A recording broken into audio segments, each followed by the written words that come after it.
Hello and welcome to Thinking Out Loud. I'm your co-host, Nathan Rittenhouse. And I'm your co-host, Cameron McAllister. All right, the gloves are coming off, Cameron. Here's what we're going to talk about. Does listening to an audiobook count as reading it? And go. Well, I know a lot of people who have a lot invested in this conversation because they make their year-end list of how many books they read. Oh, I read 30 books in 2025. But did you? Did you? How many of those were audiobooks? Does this count? So you're asking me off the cuff, does it count as reading a book? Oh, okay. So, so give a quick answer and then we'll talk about it for 40 more minutes because there's a lot, I think there's a lot of nuance here and a lot of different types of books, and I have a lot of different tangential thoughts on this. So quick answer and then onward we go. Quick answer. No. I'm with you. Okay. Now justify your answer. Well, let me offer a little bit of a sort of a range. So the way I've measured how my own receptivity to a book works in terms of different mediums.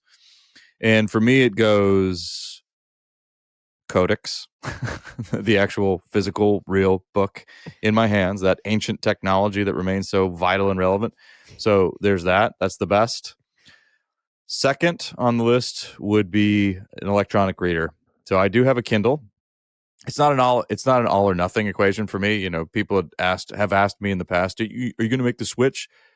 No, I'm going to do both. Sometimes I take it, but I have noticed in myself, and I have not confirmed this through, scientific analysis or anything like that, or studies, or looked at to see whether the research bears this out. But I have found that for me, if a screen is involved, a little less brain for me is involved in some way, or I don't take it as seriously. You can spell this out a number of different ways. I don't retain it in the same way. It's not as vibrant and lively for me if it's on a screen. So that's a step. So a Kindle, my Kindle is a step down from the actual book in my hands. And then way at the very end of the line is an audiobook. And I'm still not really answering your question, but I'm just saying in terms of quality, it's the lowest on the rung. And I tend to, now it doesn't mean I never do it. I do it sometimes and selectively, but I will generally, and this get me into all sorts of trouble, I have to not name titles. I'll generally choose books I don't care about too much, but books that I would like to have a familiarity with. Yeah. But not one that I want to, that I want to make the full investment in terms of sitting down with it and reading it and that kind of thing. So I occasionally, I don't know, last year I listened to one, count them, audiobook. So it's not something I do a whole lot of. Not Nathan, a big part of your.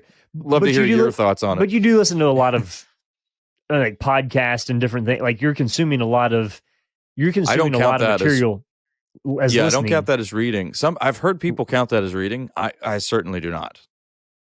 Well, I think there are a couple funny things here. One is like just in the last half year, the number of people who have said, "Oh yeah, I watched that podcast." I listened to the podcast. I watched the podcast, so that shows a changing platform there. Or I listened to the book. Now you do listen to a lot of books when you're little kids. Parents read to you books on tape. I remember going to the library and getting this is back. Well, we'd have to explain some ancient technology here to cassette tapes that you had to rewind and push play, and then you turn the page when the tone. And my mom read a crazy number of books to me as a kid. But there is a point apparently developmentally where you switch from your reading comprehension surpasses your listening comprehension at some point in elementary school. And then for most people, you can read an order of magnitude faster than you can listen and glean information. Now, you can speed up an audiobook for sure, but you can still read it faster. The thing that I think, Cameron, is that everybody here listening to this, I bet can read faster, but they don't have the endurance reading at speed that they used to. So think about the time in your life or just living in a digitally like fragmented world. I bet most people listening to this have not sat and read continuously and intensively for over an hour in a very long time of just like dedicated focused reading. However, if you're driving down the interstate for 3 hours and you're listening to an audiobook, that's a different category. But I think let me try this analogy. I'm just making this up. So, a couple years ago, like Burger King was doing the Impossible Burger thing, and I was like, okay, I'd eat one of these just to say I did. So I stopped in and inflicted that experience on myself on some trip, and I thought, when it comes to fake meat, if it'd be good if it wasn't trying to be meat. So let's just call it something else, not fake meat. Yeah. And then it's good, like or it has its role. But if you're trying to make it be like, okay, this is the same as a like fresh ground quarter pounder, you got a ways to go. And apart from the ethics and everything involved, like if it's trying to be something that it clearly isn't, then it'll always seem a little eh. So I think listening to a book does not count as reading the book, but I find audiobooks very helpful if I'm not thinking of it as reading a book, but I'm thinking of it as digesting information or completing. But I'm only going to argue this later in certain forms of books. So I think, yeah, a good thing, very helpful, but it's also not the same as reading it. Well, and there are different types of. Yeah, it makes sense. I mean, there are different types of reading too. I think it's Francis Bacon who has that very famous quote, which I will promptly butcher now because I don't have it by memory, but has to do, basically there are some books to be digested and then there are some books to be savored, some to be chewed through.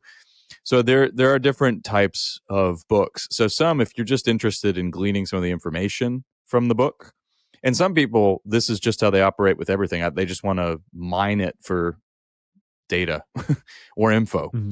I am not in that category at all. I'm just not wired like that. But there are certain books where I'd like the basic idea and I want to give this book a fair shake.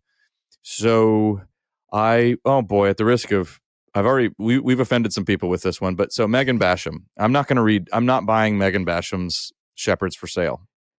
Sorry, I'm just not going to do it. But since I brought some criticisms to that book, it wasn't fair for me to not have some deeper familiarity with it. So yes, I listened to portions of it. So did you listen to it sped up? No, I never speed up.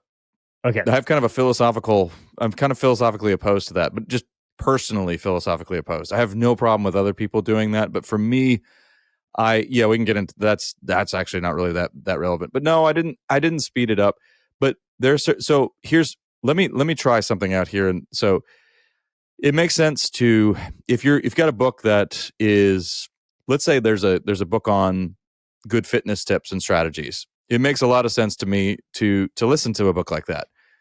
Then you have a William Butler Yeats book of poetry. It makes less sense to me to listen to that. Now, poetry is beautiful read out loud, but you want to read it out loud yourself so that you're kind of internalizing it. But the point of poetry is all about turns of phrase. It's all about the language. And you want to turn that language over in your head. You want to see it. You want to come back to it again and again. This is one of the reasons poetry is a hard sell for modern people, because we like to speed through everything. But poetry I'm in that camp. You can't skim read poetry. You can no, and it's all about slowing you down and making you savor, and by doing that, revealing something deeper to you about the world. By the way, good preaching does that same thing. Correct. Yes, it does. Yep. That's a very good, and others have pointed that. I think George Herbert was himself a preacher, but so that doesn't lend itself very well to. So a lot of reading is that. So some literature is in that category. So to my mind, it's going to be a little strange to. Although I know people do it, there are novels where you just want to know what happens at the end of it. You want to get from one page to the next. I don't know, a James Patterson novel or a Danielle Steele novel. Everybody always picks on Danielle Steele, so I'm trying to come up with different people. But these are pot boilers, page turners. There's nothing necessarily wrong with these books. But then it would be a little strange to me if you're listening to Lonesome Dove on audiobook. Now, I know plenty of people do, because, hey, Lonesome Dove's really long, and the only way you're going to get through it is if you're trapped in a vehicle. So, back to what you said earlier, Nathan, I would say that the issue with being able to sit down and give something your sustained attention has to do with focus. And that's something that's a pretty tall order, again, these days. Now, it doesn't have to be. I can No, I'm not saying this, and it took me some work to get back to a point, but I've slowly been working to get myself back to a place where I was before the advent of smartphones, and I'm pretty close now to being, in terms of being able to sit down and give hours and hours and hours to a book. But also, let's get into the screen thing in a little bit, because don't hear me denigrating screens. I'm a huge film lover. But I just think film is a visual language, and it's different from what we're doing when we're reading. But anyway, I've said enough. Try this thought, Cameron, because there's a Wall Street Journal article a couple weeks ago on this thing, and somebody who was, I think, approaching this slightly more scientifically came to the conclusion of saying, like, look, let's say that you only absorb 40 or 50% of the content of an audiobook. But let's say you're on a long car ride, you're doing something else, you're knitting. That's 40 or 50% of the book that you wouldn't have gotten if you didn't have the audio. Mm-hmm. It's not like, I think for most people, it's not valueless. It's not. Well, but I'm saying, I don't think it's a toss up for most people between, do I actually read the book or do I listen to the book? It's either I don't listen to the book or I don't listen to anything. Like, right. I like our audiobooks actually 40%, or I'll have 40% or nothing at all. Right. Yeah. So I think HarperCollins, though, did say that audiobooks outsold their print books for the first time last year. I mean, so the rise in this is huge. Wow. But I'm saying, I think, so would I rather somebody get 40% of 100 books or read 2 books in a year? I think that would be the counter argument of saying, okay, I know that. So there's that. So I see value in it in that way. But also, can we go back to something you said earlier, that I differentiate between the types of books? So you kind of gave your audio Kindle physical book. Mm-hmm. I have like a triage assessment there of, I probably listen to an audiobook if it's like a long biography or something that I'm never going to actually go through. And I'm just trying to get a general idea of the flow of things. I don't need specifics, so to speak, just general ideas.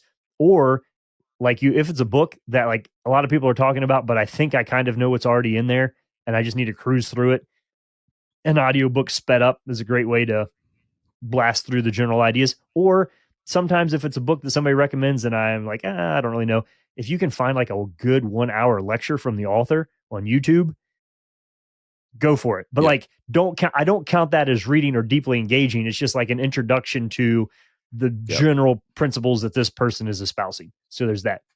Kindle books for me are books that I want to engage with. Maybe I have a stack of those I don't want to stick in my bag when I'm traveling, that I probably won't come back to in a meaningful way. Like, I need to know what's in there, and it's convenient for the sake of travel, but I'm probably not going to wrestle with it in the same way. So I highlight and take some notes like in a Kindle, but if I really want to, like a book that I think I will come back to this multiple times, I will learn and teach from this, I will want to be able to find specific quotes and my notes on those. And I want to read it at a reflective pace. I haven't found anything that's even remotely helpful or comfortable as reading a book, because I think, like, people say, well, can you listen? Can you read faster? I don't read the same speed through a book. You might blow through 3 pages in a few minutes and then spend 5 minutes on one paragraph because so this comes to the level of critical engagement that you have with the ideas of what the author is doing. So yeah, I can zone out while reading a book and get to the end of the page and recognize I wasn't paying attention. And I can recognize, like I was trying to change lanes in traffic and I have no idea what the audiobook said in the last 30 seconds. So for me, that's kind of a wash, but it's easier for me to go back when I'm reading, or I think I read paper books largely to not just because of what's in the book, but because what the book enables me to think about. So the fun of reading a book is all of the ideas that you get reading the book that are stimulated by the content of the book, but aren't actually in the book themselves. So you're reading along, you hit a sentence or a phrase, and you're like, and it makes you. It's kind of like the enzyme, the catalyst to a whole chain reaction of other thought and thinking. And so for me, it's really about like banging 2 rocks together and getting a spark and seeing what flies out of that. that's the fun of reading, is when you're starting to link like, oh, this reminds me of a phrase that so-and-so said in this book and it's connected to that idea. And I see how it comes from this, and this could apply to this talk that I'm working on, or I've been wondering about that. And so I'm kind of like reading a book sideways sometimes, in that it's not just what's in the book, it's what the book. So I have to be able to pause and stick my finger between the pages and stare out the window or at the wall or whatever, and let my mind run laps in the fresh snow and then come back and pick up in that spot. And I haven't been able to do that well in any other format. Yeah, I mean, I think one thought I'd like to just roll out here is you can't trick your mind into processing more information. And that seems to be an assumption that people have these days. Well, and I'm not saying that's what you're saying, but if I speed this up, or if I get through X amount of audiobooks, at least, I read I had 25 audiobooks and it's better than 2 books. Not necessarily. There are other ways to look at this. I think of this in terms of quality, not quantity. So if it's between 25 audiobooks where you retained an average of 40% of the book, or 2 books that you really sunk into in a year, I'd say those 2 books were superior because you actually deeply engaged. So it's about quality, not just quantity. There's something very modern about our habit of how much can I blow through here so that I can accumulate as much data. We're also talking about human artifacts here too, which one of the reasons I'm personally not a fan of speeding stuff up and having a kind of robotic approach to human speech. Okay, hang on. Let's go back to your idea of quality here, not quantity. I think so. I'm on board with what you said there. However, I don't want to act like I think a book is a book is a book, because sure, that goes back to that Francis Bacon quote. Some of them are expendable, some of them are silly, some of them are 2 quality books. Few of them are great. Yeah. Hey, what's the monastic tradition where like they would have 1 book a year? I forget what group that was. I don't know, but you picked 1 book and that was the book that you read that year. Mm-hmm. That was it. There's some wisdom in that. Yeah, it's a bit extreme. It goes hand in hand with monasticism, I suppose, but there's some wisdom in that. Yeah. But when the new year rolled around, you would be able to say that you knew what that book was about and what it said and be able to quote from it, would be my guess. So imagine if you did that with City of God or something. Goodness, yeah. So I think that maybe, Cameron, if we're thinking about this, is one of the helpful ways is to say, okay, I have this amount of time that I can read X amount of books this year. How do I choose carefully? Because I'm all for reading books for fun too. Like I think of books kind of like, so running cross country in college, you had long run days, you had speed workouts, you had, core exercise days, weightlifting days. I think of a lot of fiction as like a long run. It's not high intensity, but it's high duration. Then you have like deep, meaty essays that are more like sprint workouts where it's not as long, but it's higher intensity. And in both of those, you're kind of cultivating the desire to read, or the ability to read that sustained high level output, medium range. So it's not just books you should be reading. I think there's a lot of other good content out there too, but maybe thinking through them in those categories of what here am I just reading for fun? It's great. It's good for you. And then what's the ratio of deep stuff that I'm adding into that mix? And also the big factor here that we haven't mentioned yet is time. I mean, you and I we read books for a living, so we have a huge advantage when it comes to reading books. Oh yeah. Most people, of course, don't have that luxury at all. So then it comes. So I'm sympathetic to audiobooks in that sense. The only time you have is in a car, in a commute or on a work trip, and that's. So I think, or you're doing the dishes, or you put the kids in bed dishes, and you're working, cleaning up the house or something like that. Yeah. So I think that can be a great use of time, but there is an element sometimes of if you really, and this is just. So I also don't think everybody needs to be an avid reader. There's this general sense that reading is something that's really, it's very good for you, like eating broccoli is good for you, and we all ought to do it a whole lot more. And that mindset kind of kills reading for a lot of people. And I think you kind of picked this up in high school, particularly if you had a good English teacher, you moved more into books are wonderful and they're more of a seduction. I know that's kind of a that's sort of a provocative way to put it, but Alan Jacobs did that a couple of years ago when he brought out a little book called The Pleasures of Reading in an Age of Distraction. And his publishers were actually a little concerned about the word pleasures there, because there's such a concentration on reading as something that's just, it's just good for you. And he was talking about, no, these books are also fun. They're beautiful. David Foster Wallace used to say that he wrote stuff that's challenging, but also really fun to read. And Nathan, you know that too. If you've ever read any of his essays, especially, are a great place. And part of what he said he was trying to do was seduce the reader into doing some real intellectual legwork. So books can be fun, but I'm just saying there needs to be a little bit of a shift in mindset. If you are one of those people who actually really wants to read more, just genuinely wants to read more, it'll initially involve a little bit of sacrifice. You will have to push aside your phone. You will have to push aside TV and some of those things. But then, I mean, to the people who want to do this more, you have to rethink.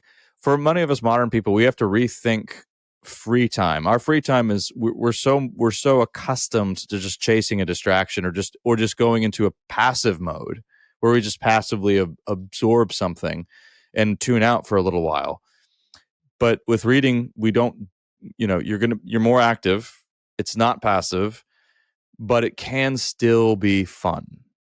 But it will involve a little bit of sacrifice, I think. Okay, let's kick this up a level of nerdiness then, Cameron, because at the beginning of this, you used the word codex. Yeah. Let's talk about the art form of the book itself in the experience of reading it. Because the tactile I've heard experience, yeah. Right, because yeah. I've heard you talk about publishers before of saying, this book feels good in your hand, or the cover is done well, or the pages, the way that it fits and the way that the book lays open, or this might so for Christmas I never found what I was looking for. I was trying to find a good 2-volume copy of The Princess and the Goblin and The Princess and Curdie, George MacDonald, for my daughter for Christmas. It's hard to find good editions of that. Yeah. And you're like, what is up? So we ended up settling on some the words are the same, but it's just not a cool book. If you're gifting, it's so ugly. Yeah. if you're trying to I don't know, I have some old books that people have given me that are cool books. Yeah. Just to hold into where's the future of that going? I mean, I recognize we're getting off topic of the audiobook, but I'm saying, is there something of the aesthetic when you said the pleasure of reading? Yes. Oh yeah. Well, so let me give you a comparison that I think is apt here. So with music is now largely non-physical for most people, right? They tune into some streaming service, but there's been a kind of a renewed interest in vinyl. Well, there's no great mystery there. I mean, people get nostalgic, yes, but also vinyl is there's the craft and the format of the actual record, which can be quite beautiful, can invite you into another world. So some of the better, musicians who created really ambitious concept albums and things like that, the artwork, all of it was all of a piece with the music and the format, the way it opened up, being able to pour over the lyrics, but the images that were in there. Some real famous examples we could point to would maybe be somebody like, Pink Floyd or a band like King Crimson. And so that was all part of the experience. Well, the same with books. The reason, so some of the more obscure titles like a George MacDonald fantasy book, there's not a humongous market for that right now. And it's tremendously costly to do a beautiful edition of a book. You'll notice that there are beautiful editions of the Narnia book, of the Chronicles of Narnia, for instance, or the Lord of the Rings. That wasn't always the case, by the way. In the 1970s when Tolkien finally gained real notoriety. But before that, if you had copies of Lord of the Rings, they looked like your George MacDonald. They were these tattered, really corny, awful covers. But that plays a huge role in my sister and I used to talk about this and how seriously you take the book. So if you have a very sophisticated cover and it's really, it's beautiful to the touch. Also, the font. The font is important. That's one of my huge. I've heard you talk about this. Yeah, well, I have a big problem with my Kindle because all the font is identical, and that's not the case at all in a book. In some cases, the font is carefully chosen. What was carefully chosen by the author.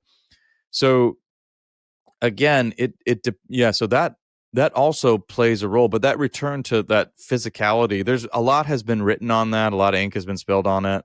I think one journalist coined the phrase retromania.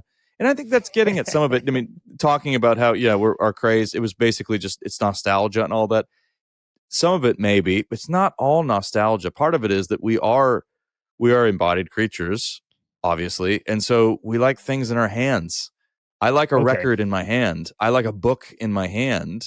I like a Blu-ray in my hand. I like physical media. But yeah, anyway, right. I've said enough. All right. Nope. We got to go. We got to do this now that we're here. Oh no. Let's talk about Bibles. I have never had a digital Bible or felt comfortable with one or read the Bible on my phone or as an app. Yeah. It's like I can't, there's some threshold there that help me. Mm-hmm. I don't get it. Well, I see people all the time with their iPads flipped open. You see the little glow when you're preaching. Some especially churches turn down the lights. A little weird. But anyway, you see the glow of the screen out there. People theoretically following along on their Bible app. Yes, there's something to me that feels it's too sacred to do that. It's not for I'm just describing how it is for me, and it seems somehow that it would be an impropriety for me to read the Bible digitally. So yeah, that's why, I mean, and you and I speak and preach a lot, Nathan. I mean, again, it's so hard to say these things without sounding like you're making a moral pronouncement. I'm not, but I bring a physical Bible up with me. I've never brought an iPad with me anywhere to speak or anything like that. I want to read scripture from the Bible, and that, this may sound a bit superstitious. Okay, I'm not saying it's wrong to read the Bible digitally. I'm just saying I will definitely not be doing it. Well, I think there's a phenomenal temptation for distraction if you're reading something sacred digitally. So maybe if you had something that only had the Bible on it, but also for me, I just haven't seen anything that has the formatting where I can feel like I have a sense of the or like a sense of the context and if you're only seeing 3 verses at a time, it's harder for me to imagine how it fits into the whole, the broader theme of the chapter, or that chapter is within the book, or all my cross references or marginal notes that I've scribbled in over time. It's just now I use some online high speed biblical reference tools and stuff if I'm trying to do some kind of quick analysis, and then I'll probably grab a physical book off the shelf once I find the reference point for that. But for some reason, just wait to give us 40 more years and we'll be some cranky old dudes. There are kids these days, but I mean, we kind of hit that. Nobody who's listened to us for any amount of time would be surprised that you and I are both paper Bible guys. Be my guess. No, but I just real as a kind of, I don't want to open up a whole new discussion because we're kind of coming to the close, but I do want to just once again state for the record that I think that there is a real distinction to be made between a screen for reading and a screen for watching. And once again, I love film, but film is a visual medium largely, and so it works in terms of images. Now, I don't think all watching is purely passive there, but again, that's a different discussion. But that's where certain, I think, very skilled directors will craft a film in a way that makes you be a part of what's going on. You have to engage. You have to do some of the work with them. And it's not dissimilar from what David Foster Wallace was doing in trying to seduce the reader with humor and a lot of kind of narrative hijinks and get you to do more work and get you to think more. He does that in his essays. He does that in a book like Infinite Jest, which is over 1,000 pages, but still you have to, if you don't want to take my word for it, take a look at it. A heck of a lot of fun to read and very laugh out loud funny repeatedly. So all that to say, I don't have a problem with screens as such, and I've been grateful for my Kindle. It's been really helpful, especially on airplanes. And I've read some books on my Kindle, Nathan, that I don't think you would have. I read Hunter's latest book, Democracy and Solidarity, on Kindle. Yep. Now I will say I've had to reread and go back through it more than I would, I think, with a physical copy. Yeah. But that's a heavy duty. That's a serious book, but I wanted it very quickly to get prepped for something. No. See, you said the thing right there that I think lends me toward the Kindle sometimes is like, I don't want to wait 4 to 7 days for this thing to show up in the mail. Mm-hmm. I need to read it now. Yep. And the Kindle, there it is. Boom. There it is. So the convenience is part of that. Just let me contradict some of the things that I've said previously, just for fairness here, is that the vast majority of Christians throughout history have not read scripture. They've listened to it. Yes. Yep. And so the idea of having a Bible, you either couldn't read, or like publication didn't exist yet, or you couldn't afford it. And so the idea of standing together in a church, listening to somebody read scripture, Jesus didn't print tracts and hand them out. He stood up and preached sermons. Sermons usually aren't written. It's an auditory listening experience. So there's a lot of value in the spoken word and in the out loud read word together. I'm not denigrating that concept or at all. I'm just wanting to be cautious that we make a distinction about, if you can read something, what that actually means. There's one other element here, and then maybe leave it at this too, Cameron, that is there's a blessing and a curse in this, is that the overall adult literacy rate in America is not that great. And so you're looking at kind of an average, maybe in the 6th grade reading level for our adult population, in which case recommending certain books to people is a little bit of a challenge. And that's a weird thing to think about. If you live in certain circles where, there's a kind of a priority on education and reading and that sort of thing, you don't think about this, but just on the broader access issues, audio communication is a powerful and useful tool there. So again, like a lot of things, it's not like we're coming down slam dunk, this is good, bad, and ugly or evil. But on the flip side, I think we should push back against cultivating a culture of shallow engagement with good material just out of convenience. We should say, if it's good material and it's worth digesting, then we need to make the priorities in our lives that allow us to sit down and wrestle deeply with things that are really worth having them influence, not just entertain us, and shape and form our character in the way in which we think about God, the world, each other, and the relationship between all of it. There's stuff out there worth reading. So the other thing is, Cameron, it might be worth, if you're listening to this, doing a little use your phone or your screen and say, how many hours of YouTube did I watch this week? How many hours did I look at your search engine history? And you might be able to find an extra 20 minutes a day in your life here and there. Just a guess. So I know it. I have a feeling.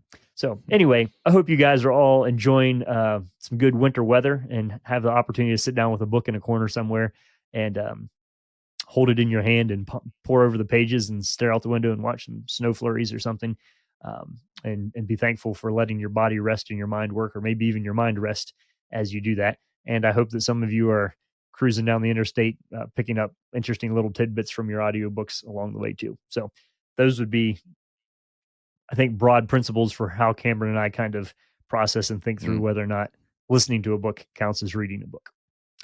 You've been listening to Thinking Out Loud, a podcast where we think out loud about current events, Christian hope, and sometimes books.